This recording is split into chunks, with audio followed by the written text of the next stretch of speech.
Assalamualaikum dan selamat sejahtera. Apa khabar murid-murid? Diharapkan semua murid dalam keadaan sihat sejahtera. Saya, Cikgu Afan akan mengajar kalian subjek Bahasa Melayu yang bertajuk Perpustakaan Hak Bersama.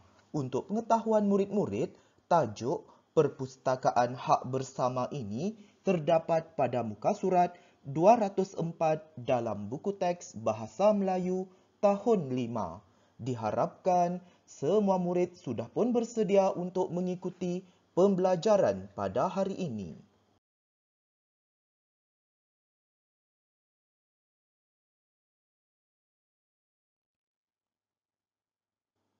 Standard pembelajaran pada hari ini iaitu 2.2.1 membaca dan memahami maklumat berdasarkan bahan multimedia untuk membuat pertimbangan dan keputusan.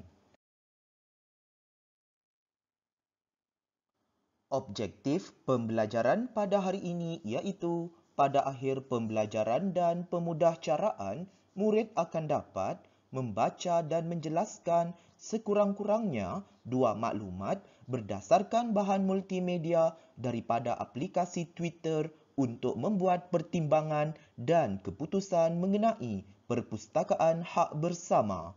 Kedua, mencatat sekurang-kurangnya dua maklumat berdasarkan bahan multimedia daripada aplikasi Twitter yang dibaca, dilihat dan didengar mengenai perpustakaan hak bersama dalam bentuk grafik.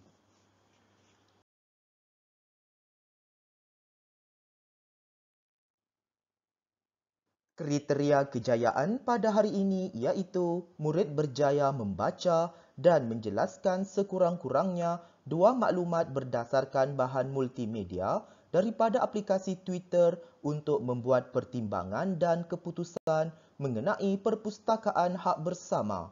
Kedua, murid berjaya mencatat sekurang-kurangnya dua maklumat berdasarkan bahan multimedia daripada aplikasi Twitter yang dibaca, dilihat dan didengar mengenai perpustakaan hak bersama dalam bentuk peta buih berganda.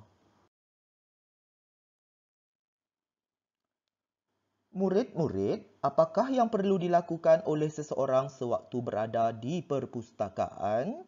Ya, jadi seseorang itu tidak dibenarkan membuat bising sewaktu berada di perpustakaan kerana perbuatan bising sebenarnya boleh mengganggu orang lain yang sedang membaca buku maupun belajar di situ. Contohlah perbuatan bising seperti bersembang-sembang, seperti apa lagi? Ya, seperti gelak ketawa, lagi seperti bermain-main di pusat sumber ataupun perpustakaan tersebut. Perkara ini sangatlah dilarang sama sekali oleh orang yang datang ke perpustakaan. Oleh itu, kita mestilah menghormati pengunjung perpustakaan yang lain yang berada di situ. Sekiranya murid-murid mahu mendengar bahan audio ataupun mahu mendengar muzik, jadi murid-murid perlu menggunakan fon telinga ataupun fon kepala supaya tidak mengganggu pengunjung perpustakaan yang lain yang datang ke situ. Jadi murid-murid perlulah membawa fon telinga masing-masing dan mendengarnya secara sendirian tanpa ada mengganggu orang lain. Sekiranya murid-murid yang datang ke perpustakaan yang mahu membuat perbincangan, jadi eloklah murid-murid menempah bilik perbincangan ataupun bilik khas yang disediakan di perpustakaan tersebut. Jadi pastinya aktiviti perbincangan tersebut dapat dilakukan secara berkumpulan. Oleh itu, kepada mereka yang mahu melakukan perbincangan tersebut, pastinya tidak akan mengganggu pengunjung yang lain datang ke perpustakaan tersebut. Oleh itu, kita mestilah menghormati dan juga menjaga hak bersama dengan pihak pengunjung perpustakaan yang lain supaya tiada berlakunya gangguan. Oleh itu, diharapkan murid-murid dapatlah memahami maklumat ini dengan sebaiknya.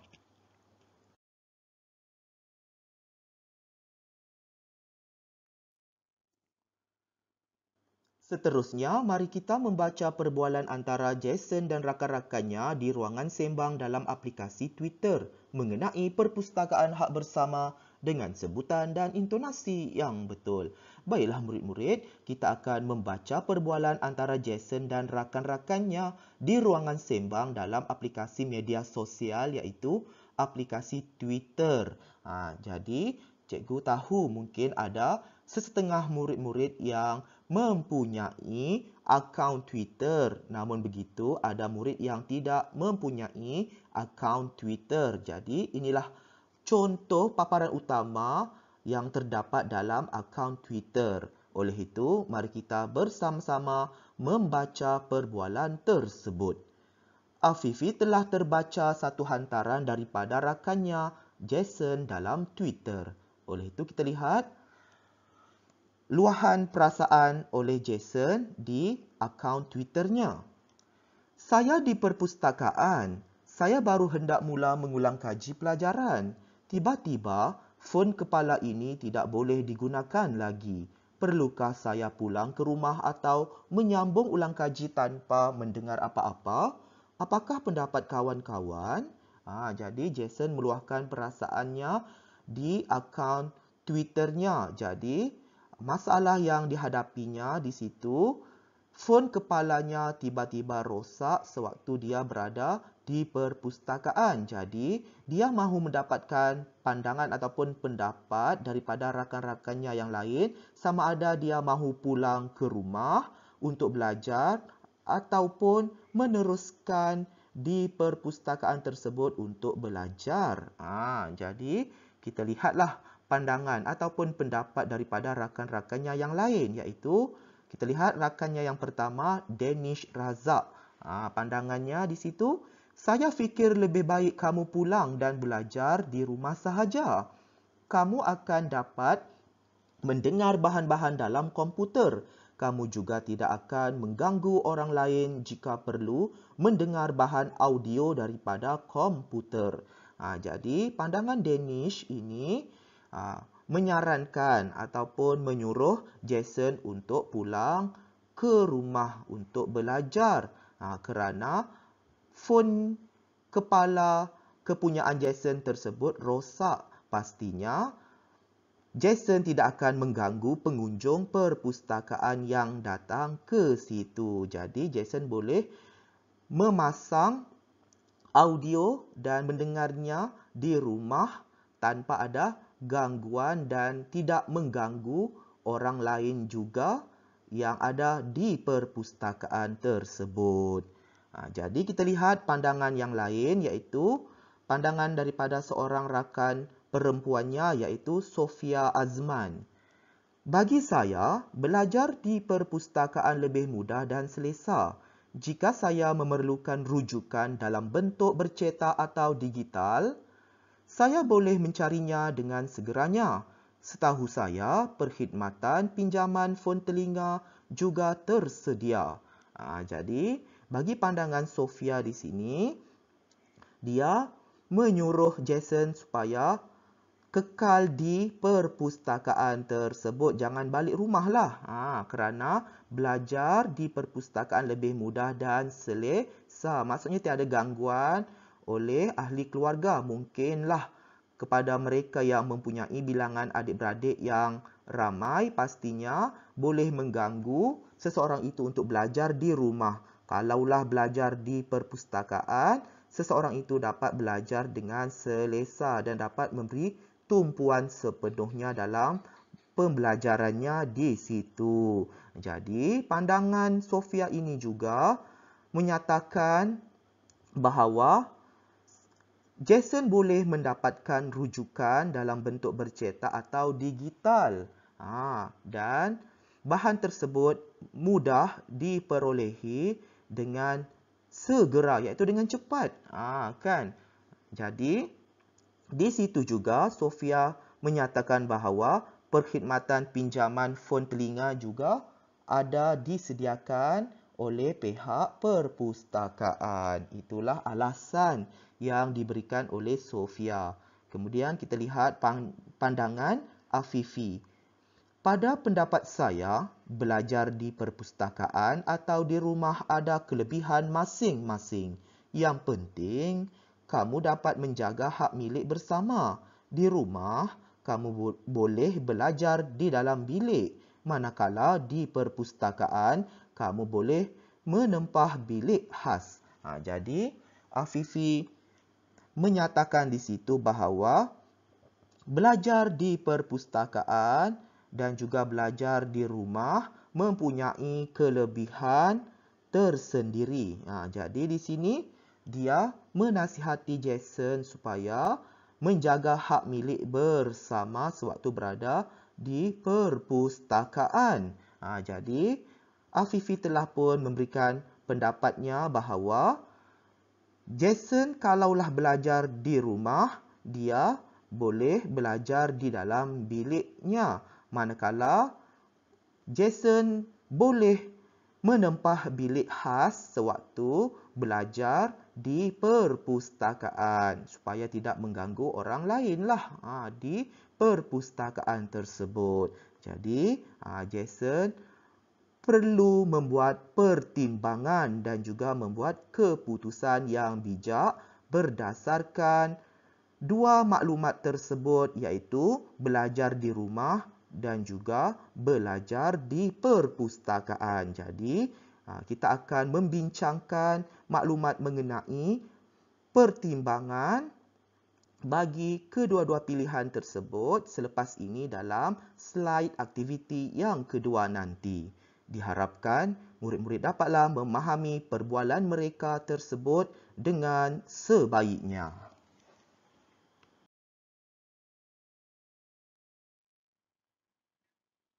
Seterusnya, mari kita membuat pertimbangan dengan mencatat persamaan dan perbezaan antara belajar di rumah dengan belajar di perpustakaan dalam bentuk peta buih berganda. Baiklah murid-murid, sekarang kita perlu membantu Jason untuk membuat pilihan sama ada dia mahu belajar di rumah atau belajar di perpustakaan setelah fon kepalanya itu rosak secara tiba-tiba. Jadi, di sini Cikgu Afan telah pun membantu Jason untuk Jason membuat pertimbangan yang sesuai. Oleh itu, Cikgu Afan telah pun menggunakan peta buih berganda ini supaya memudahkan Jason untuk membuat pertimbangan dan akhir sekali dia akan membuat keputusan iaitu memilih satu daripada dua perkara ini iaitu belajar di rumah maupun belajar di perpustakaan. Oleh itu kita lihat maklumat yang pertama di sebelah kiri itu mengenai belajar di rumah. Apakah kebaikannya di situ?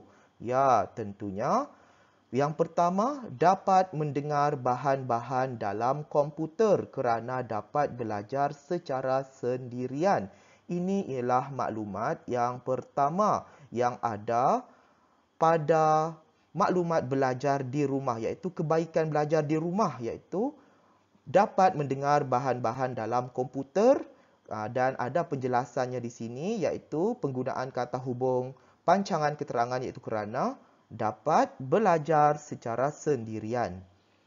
Yang kedua, tidak mengganggu orang lain jika mendengar bahan audio.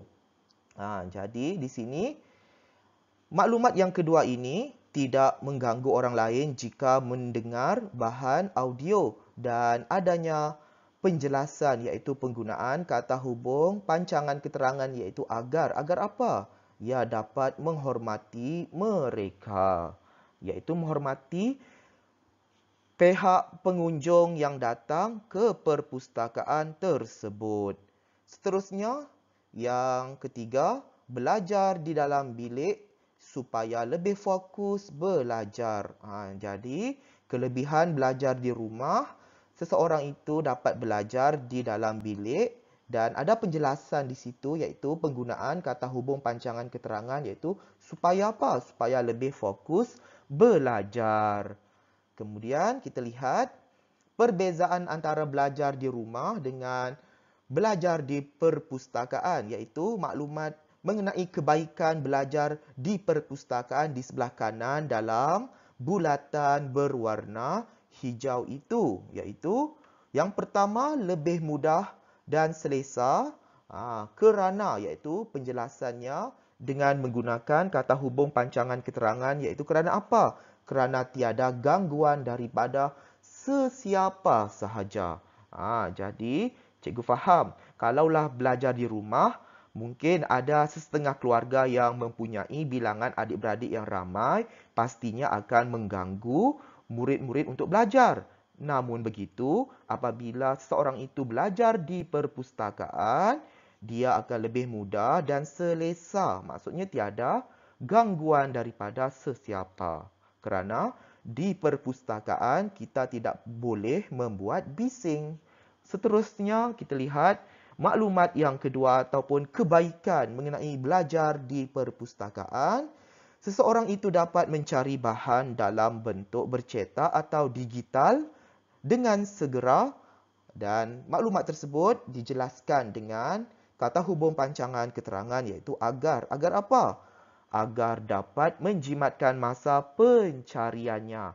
Sudah tentu di perpustakaan mempunyai banyak maklumat, banyak sumber yang boleh kita perolehi di situ, iaitu bahan tersebut boleh berbentuk bahan bercetak ataupun secara digital dan boleh mendapatkannya dengan cepat dan pantas. Seterusnya maklumat yang ketiga, iaitu kelebihan ataupun kebaikan belajar di perpustakaan. Sudah pasti seseorang itu boleh menempah bilik khas kerana di dalam pusat sumber ataupun perpustakaan tersebut mempunyai bilik-bilik khas. Jadi kepada sesiapa yang mahu menggunakan bilik khas tersebut untuk tujuan belajar mahupun perbincangan, bolehlah menempahnya di situ, iaitu menempahnya dengan pihak pengurusan perpustakaan tersebut. Supaya apa? Mesti ada penggunaan kata hubung pancangan keterangan supaya bagi menjelaskan maklumat tersebut supaya dapat belajar secara sendirian. Jadi itulah kelebihan bagi belajar di rumah dan juga belajar di perpustakaan. Jadi kita lihat apakah persamaan bagi kedua-dua maklumat tersebut, iaitu murid-murid boleh rujuk dalam bulatan di tengah itu yang berwarna biru. Tentunya kedua-dua cara belajar ini ada kelebihan masing-masing. Jadi di sini bagi pandangan murid, yang manakah murid mahu memilih untuk belajar di rumah mahupun belajar di perpustakaan? Jadi kita akan membantu Jason untuk membuat pilihan yang tepat dan terbaik mengenai pembelajaran di rumah mahupun pembelajaran di perpustakaan.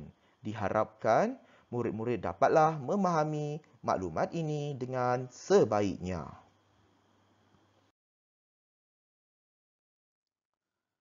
Kini tiba masanya mari kita membuat keputusan berdasarkan pertimbangan yang dilakukan tadi mengenai perpustakaan hak bersama. Sila rujuk slide aktiviti 2 tadi untuk mendapatkan maklumat tersebut. Tuliskannya dalam buku pemahaman. Baiklah murid-murid, untuk tugasan aktiviti yang ketiga ini sangatlah mudah, iaitu murid perlu membuat keputusan berdasarkan pertimbangan yang telah kita bincangkan tadi dalam bentuk peta buih berganda tadi, iaitu kita mahu membantu Jason lah untuk membuat keputusannya. Jadi di sini Cikgu Afan sudah sediakan panduan mengenai cara-cara untuk membuat keputusan. Oleh itu, murid boleh lihatlah dalam kotak dialog di sebelah kanan itu, murid perlu membuat keputusan, iaitu melengkapkan maklumat tersebut, iaitu murid perlu rujuk semula slide aktiviti 2 tadi untuk mendapatkan maklumat tersebut. Jadi, kita lihat contohlah ya di sini. Baiklah, saya akan memilih. Memilih apa? Ada dua kan tadi. Ada belajar di rumah dan cara yang kedua belajar di perpustakaan. Jadi, murid perlu memilih satu sahaja. Sebab itulah murid perlu membuat keputusan. Tak boleh pilih dua-dua. Pilih satu sahaja. Jadi, selepas murid-murid memilih satu sahaja, murid-murid perlu memberikan sebab ataupun alasan yang sesuai mengenai pemilihan ataupun keputusan yang telah dibuat tadi. Jadi, kalaulah murid memilih belajar di rumah, murid perlu jelaskannya lah dengan memberikan sebab ataupun alasan. Jadi, di sini contohnya antara sebabnya ialah saya ... kerana ...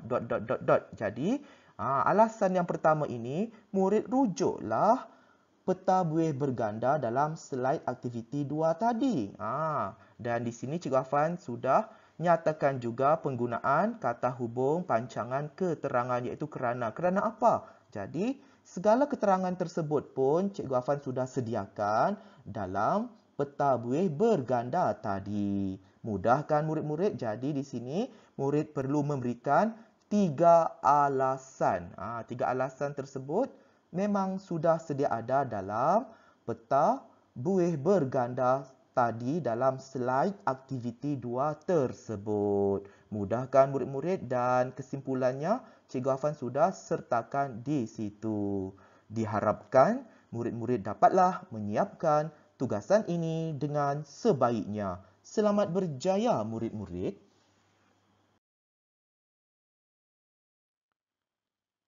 Semoga kita bertemu lagi dalam pembelajaran dan pemudahcaraan pada hari yang lain. Sekian, terima kasih.